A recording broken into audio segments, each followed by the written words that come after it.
Hello guys! Hello Leo! Welcome dito sa aking channel Leo Kapalaran 888. Welcome. Alamin natin Leo kung anong messages, vibration, gabay energy para sa lahat. Tayo general reading, so pwede kang makaresonate. Gamitin mo lang ang iyong intuition sa panonood. Okay Leo. First card natin is helpful person. Okay?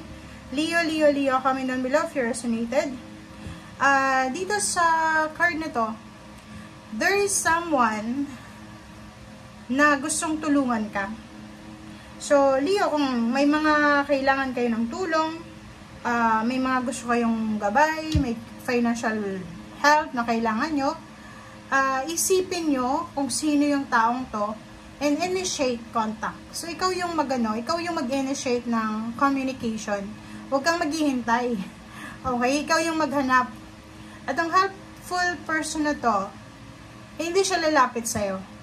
Eto, sinasabi na, kung sino man yun na maiisip mo na, siya. Okay? Siya yung taong naisip ko na pwedeng makatulong sa akin. Okay, huwag kang mag-hesitate. Keep going, move on.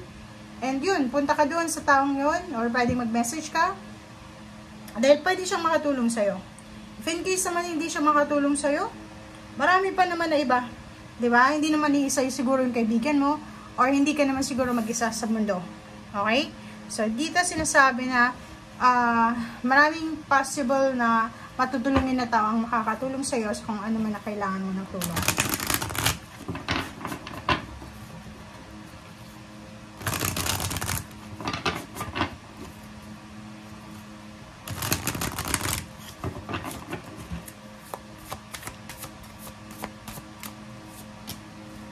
Wow! A man holding a heart. Nako. Babae ka ba, Leo? Kung babae kang Leo ang single, nakikita ko sure dito na single na below 40 years old or below 30 years old.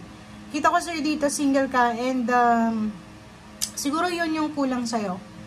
Kulang siguro sa'yo relationship.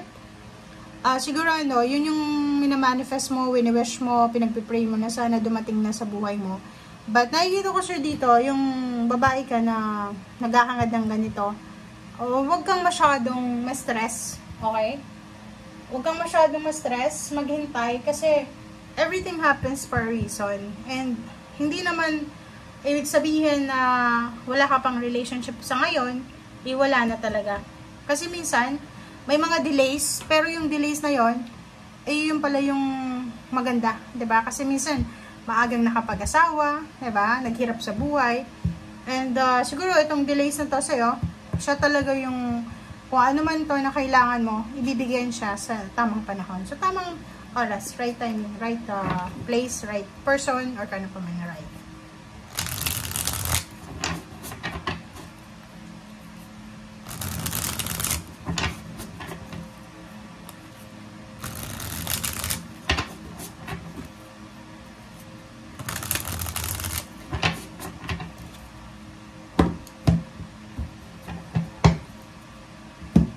Okay. First two cards, the third deck natin is Tube Wands and Death. So, yung Tube Wands natin, mayroon dito, Leo, na yung iba sa inyo, medyo hindi masyadong focus sa kung ano talagang gusto nila. Yung pabago-bago yung isip nyo. Like, ito yung gusto ko ngayon, after tomorrow, iba na naman. After tomorrow, babalik sa dating gusto. So, nakikita ko sure dito na kailangan mo ng makapag-desisyon, kailangan mo ng magkaroon ng focus sa kung ano talaga yung gusto mo. It's either money matters, it's either relationship, or it's either anything na kailangan mo talaga ng focus. The Devil, be careful, umiwas ka sa mga Capricorn, or umiwas ka sa mga temptation. Temptation in terms of money, in terms of relationship, or anything na pwedeng bisyo or anything. Okay? King of Cups, nakikita ko sa'yo dito na nasa tamang pamilya ka, nasa tamang relationship ka. Iwasan mo lang yung maging aggressive. Kasi yung pagiging aggressive ng Leo, ng fire sign, normal yon, norm yon sa inyo. But dito sinasabi na yun yung temptation sa'yo.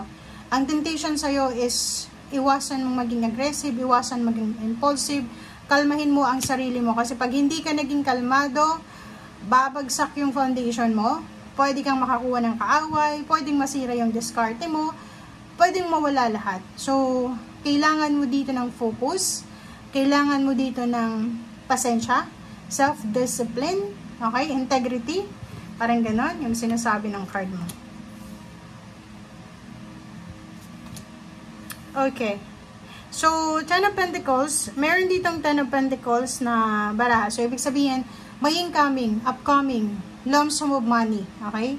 Makinig ka sa sinasabi ng iyong intuition. Kasi, for example, if you're unemployed, or you're employed, pero gusto mong maghanap ng ibang company, ibang employer na mas mataas magpasahod, or mataas yung benefits, or business person ka, nag-iisip ka, ano ba yung pwede kong inegosyo? Ano ba yung pwede kong simulan this 2025? Ang High Priestess na to, is number 2, balance. Sinasabi sa'yo na, okay, makinig ka lang sa sasabihin ko, makinig ka lang sa kung ano yung lalabas sa instinct mo, dahil pwedeng magdala yun sa'yo ng financial boost, financial gain, financial blessing. So, makinig tayo sa kung ano yung binubulong sa'yo ng intuition mo, dahil pwedeng mong pagkakitaan yun, pwedeng yun yung maging rason para maging financially stable, secured ka.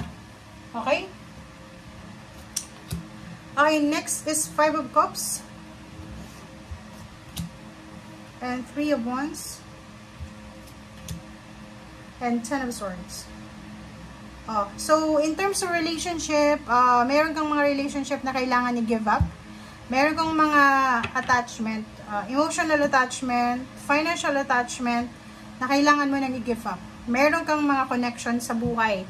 For example, mga kaibigan siguro, or mga ka-close sa buhay mo na hindi maganda yung impluensya nila sa'yo. Pwedeng financially, masama yung impluensya nila sa'yo. Emotionally, pwedeng relationship, hindi maganda yung impluensya niya sa'yo. Parang ganon. So, wag mo nang hintayin pa na tumagal pa. Ang Ten of Swords na to, sinasabi na kailangan na ng closure, kailangan na ng endings eh. So, mga unhealthy habits, mga worn out energies sa buhay mo, kailangan mo nang i-let go. Yung Ten of Swords na to, it's restoration to eh. Kailangan i-restore kung ano yung nawala sa'yo, nabali sa'yo, parang gano'n. Parang kahoy lang yun eh. Di ba pag yung kahoy dinaanan ng bagyo, merong mga parts sa kahoy na pwedeng masira, matumba yung kahoy. Same din sa tao. Pag pinagdadaanan tayo ng mga pagsubok sa buhay, meron talaga sa buhay natin na mababali. So, dito sinasabi na kailangan mo na sigurong yung mga nabali na yon, i-restore na yon, or ayusin, or kung hindi na pwedeng mapakinabangan, di ba, i-let go na lang. Okay? So, thank you guys for watching. Bye!